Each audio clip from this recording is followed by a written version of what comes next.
Guys, today we have a very special guest. He's a very well-known CarX player. Yep, there we go. He's waving over there. He's a commentator in virtual drift events as well. Techno the Viking. Woo! Hello everybody. How are you today? I announce for VDS, I announce for ESDA over on Assetto Corsa as well. I help coordinate events for anybody really. I'm always happy to help people figure out how to make the community better in any way, shape, or form. So reach out.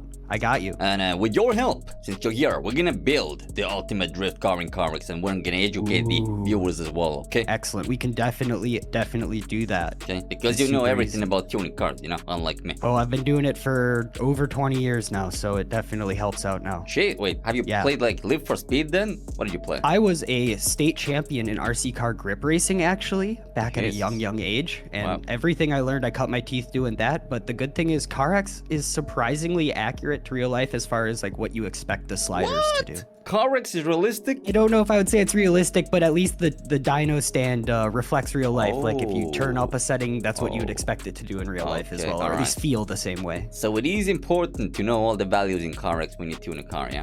Exactly, yeah. It's super important, and they keep adding more and more sliders too. So I always approach my tunes in little bite-sized chunks because everything's related in tuning and it's always a compromise. So if you start with certain things, you're setting yourself up to make easier decisions later in your tune. So just keep that in mind when you're going about it. So I want to build a 98 Easy and Drift car. It's one of the newer cars. It's called the Sensei. I'm gonna go into ultimate setup and I'm gonna reset everything over here. Perfect. Oh, what about engine swaps? There's now engine swaps in cars. What do you think about that? There are now engine swaps. I think that is excellent, especially for our console brethren. So should I swap the engine on the Sensei as well? I personally think that less fiddling with it is better. And looking at the stock Sensei engine, it looks like it just comes with a straight 6 anyway. So personally, I would just leave it because it's making good power. It already makes, out of the box, it's making 800 horsepower. Okay, so stock engine it is. On suspension.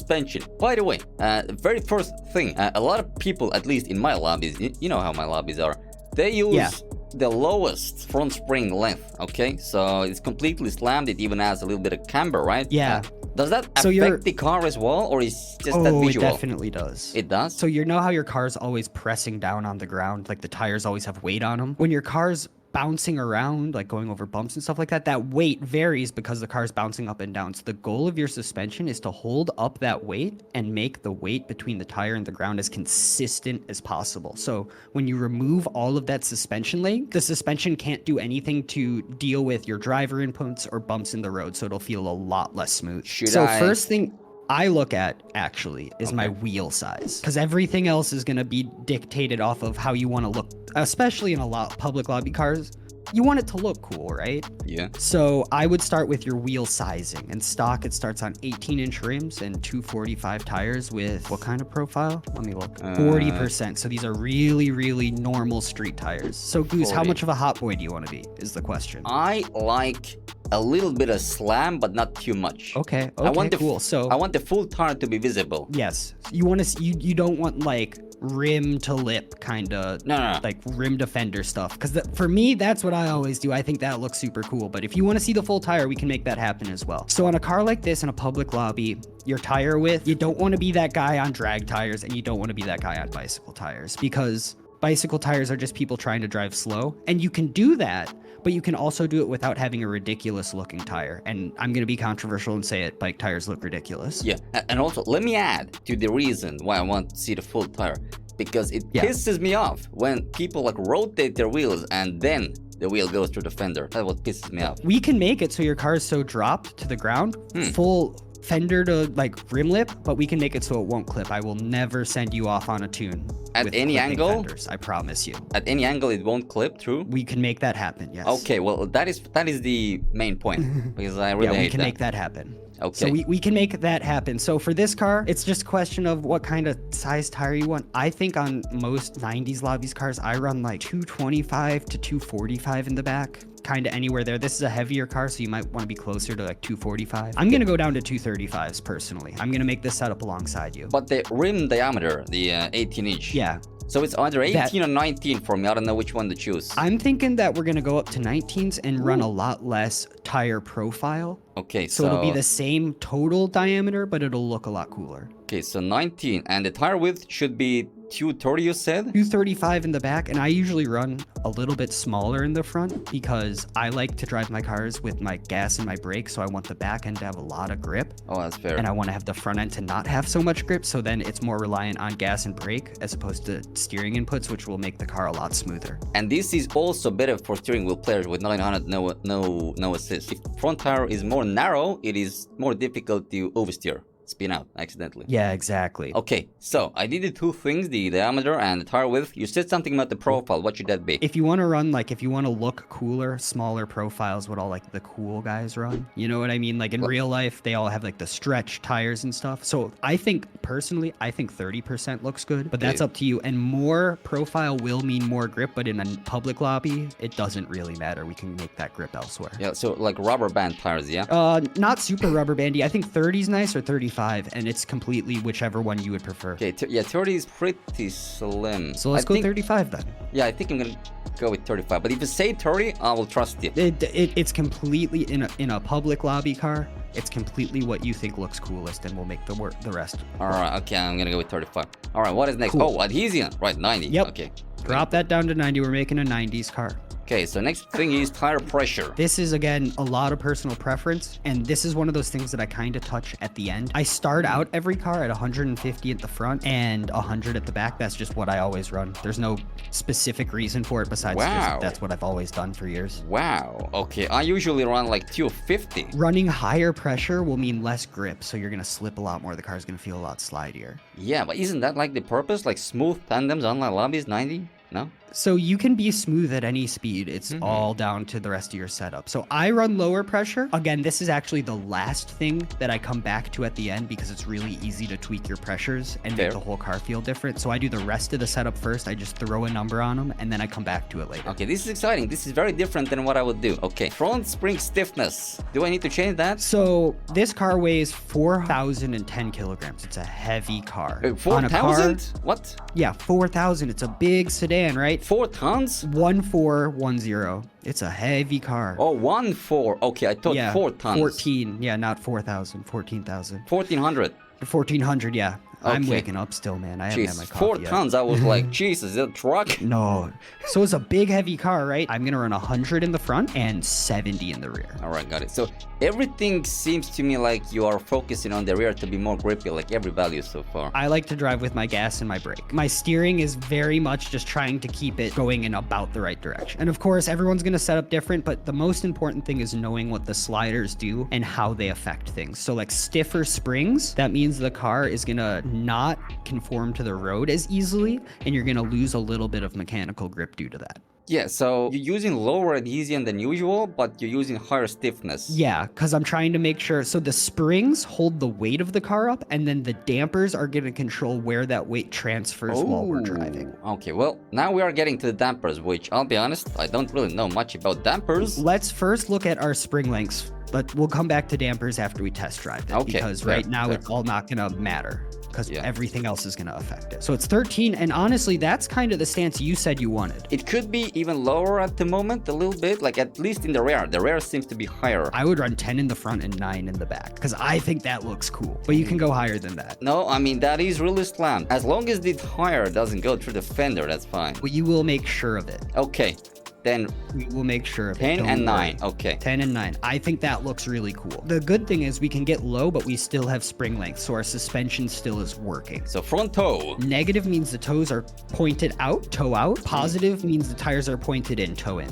Toe out means that end of the car is going to want to dart in directions easier. It's going to make that end more snappy. And toe in is going to make the car want to push forward like an arrow, because it kind of makes an arrow, so that makes it easy to remember. So I run negative in the front always and positive in the rear always. So what I'm doing there is I'm making the front want to dart into corners more, but I'm making the rear I'm controlling my forward bite, how much the car wants to pull into the corner with my rear toe. Okay, how much should the front toe be? Like the minus I value? always start out at negative 0.3. Jesus. Wait, like 0.3 or 3? Negative 0.30. Okay, that's a lot of toe. Negative toe. All right, okay. Yeah, and then in the rear, it kind of is how much forward grip you want in a comp car. If you can get away with running 1, that will be the objectively fastest car. You know what I mean? Everyone will be like, oh, that car's so fast. But it's really hard to drive. So on a 90s car, I start at positive 0.5.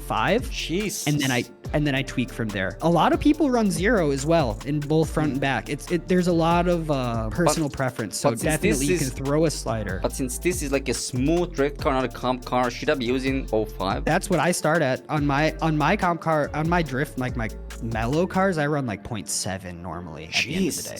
Okay, let's start at the 0.5. I guess that's fine for now. Yeah, that'll be totally fine. Well, it's gonna handle really different. Okay. So your camber, your front camber, you're gonna adjust that alongside your caster and your kingpin. Those 3 are linked together. What does that mean? So your front camber, right, it's how much the tires lean in. Yeah. Your caster is how much the tires change camber as you turn. Oh, so the camber changes mid-drift. As you're turning, yes. And then your kingpin angle, you can adjust how much each tire changes independent of the other as well. Jesus, bro. I feel like I need a PhD for this. Doing RC when I was a kid was honestly one of the biggest helps ever because you build the suspension and you can see how it works. Yeah. And that is huge. So those 3 go together. So on controller, I run in front camber negative 5.5. I'm gonna do the same. Yeah, this will probably be different for you just because wheel to controller. So your rear camber, adding more negative camber in the rear will make the car transition slower. And in a 90s car, that's kind of all that matters with rear camber. So I like to run like -2, -2.5 in the rear on a 90s car because you don't care about speed so much. I also think it kind of looks okay. That's one of the things where I'll tweak that as I'm testing the car to see how I want it to feel. If it's transitioning a little fast, I'll add a little bit more camber. If it's transitioning a little slow for me, I'll take out a little bit of camber. Anti-roll bar? So anti-roll bars are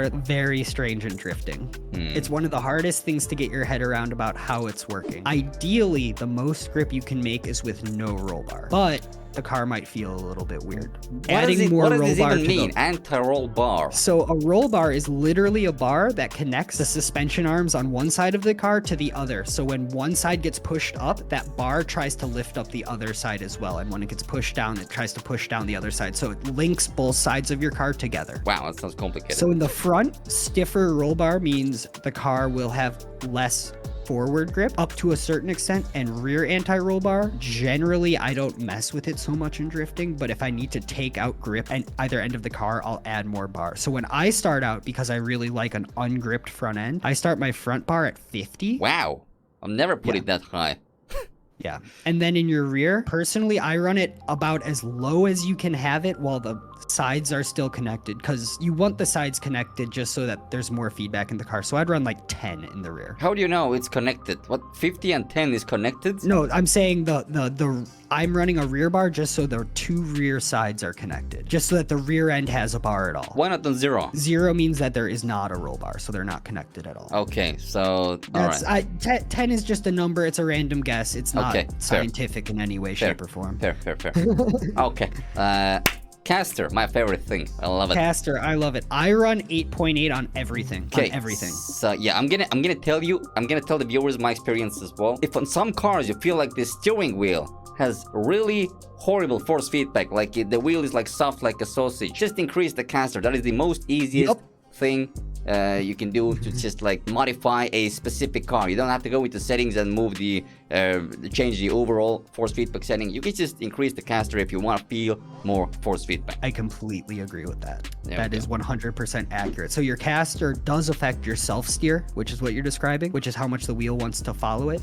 And more caster will make it also so that you can drive the car again more with the gas and the brake as opposed to the steering, which will always mean you'll feel a lot smoother. And you said 8.8, yeah? That's where I always start. And again, that's just because I've like tried higher, I've tried lower, and that's just where it feels comfortable for me. It'll really adjust also how twitchy the steering is at the extremes. I'm gonna use 8.8 as well. All right. Ackerman angle. That's an interesting thing now. Oh, it's so controversial. People say like, oh, you're not pro unless you run 100 and yada, yada, yada. Yep, so Ackerman in a 90s car, run it where you're comfortable. It doesn't matter at all. It is completely just how you're comfortable. I personally, on my 90s car, I run 30. Okay, but someone jumps into CarX doesn't know what Ackerman even is. It changes your front toe as you turn more. More Ackerman will make the car want to spin a little bit more. It'll be more spinny. It'll be more snappy. It'll feel way more sensitive on the joystick, or it'll feel way more sensitive on the wheel if you're on wheel. Lower Ackerman makes it feel a lot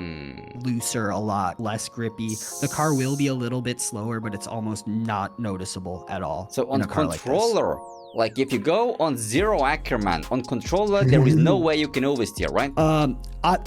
Honestly, at like 20 or 30, if you have your car set up right, it's hard to oversteer that. Now the funny thing is, on steering wheel 900 no assist, on 0 Ackerman you can still oversteer. Why is that? I don't know. I have to assume it has to do with the controller assist. I have to, because what else would be different? You know what I mean? Okay, but when you're chilling in a lobby, what do you use on controller usually, the Ackerman? I run 30 on everything. 30? 30, yeah. That's just where I run. I've always run it, because also a lot of the time, if I'm in a comp, I'll try to go higher, because that is faster. But in a 90s lobby, I just want to hang out and I want to get doors, and I don't really care about. Wait, can you do 360s on 30?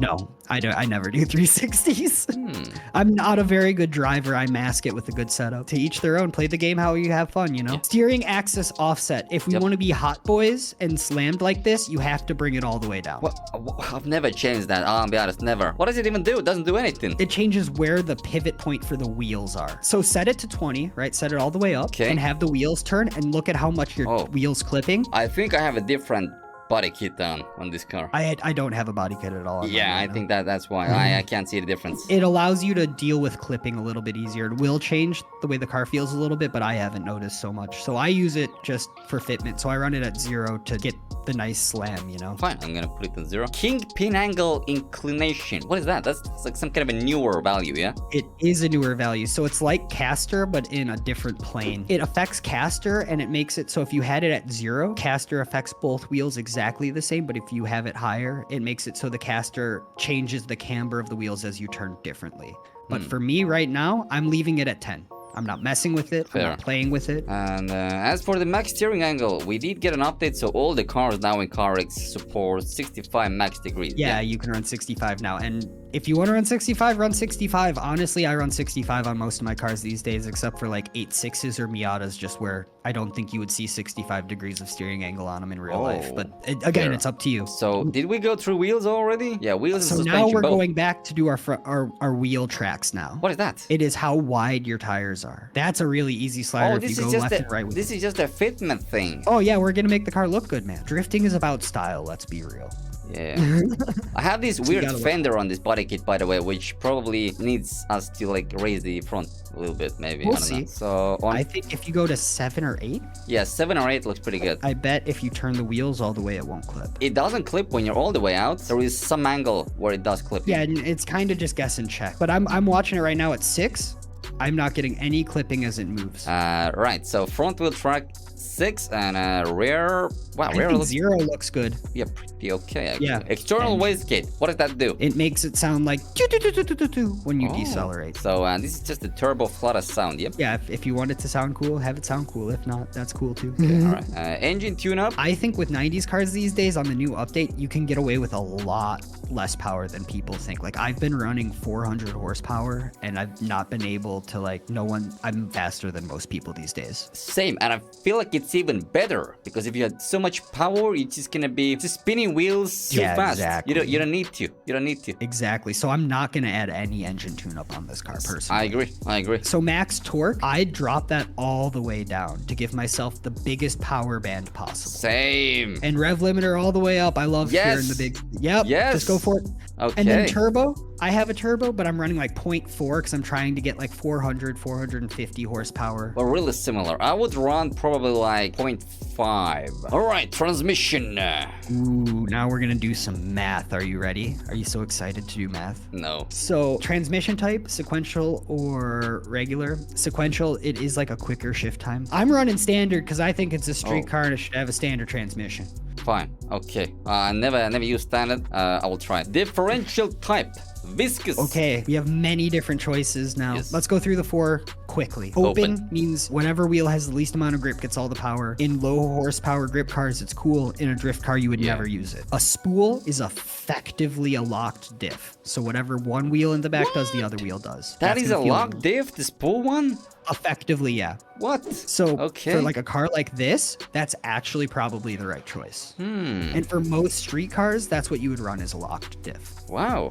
All right. Yeah. The viscous LSD is what you already know from CarX. That's the old diff. That is what we have always been using. That is exactly what you use. Treat it the same way as you always have. 100 is locked, 0 isn't, and then it's stiffness. And then clutch based, you can actually tune everything about the diff. So basically, if you use the clutch, it locks the diff, yeah? No. What? It actually has clutches in the diff, and it uses mechanical forces to determine when it needs to lock and when it doesn't need to lock. Okay, that's interesting. I thought when you press the clutch, it locks the diff. No. So this one's really cool. Preload is how stiff the diff is without any throttle input or anything. Power lock is how quickly the diff ramps to locking up. The higher the number, the quicker it ramps up, right? And then the coast lock is when you let off the gas, the diff will start to loosen up, and the lower the number, the quicker it loosens up. Okay, that is some like really advanced stuff. It's really nice and it's really handy. I use it on all my comp cars, but for this car, we're just gonna use a spool because most people will. Yeah. And on a car like this, it doesn't really matter. Okay. Right. So let's go and use spool. We're gonna skip over final drive until we do the gears. But there's a really easy way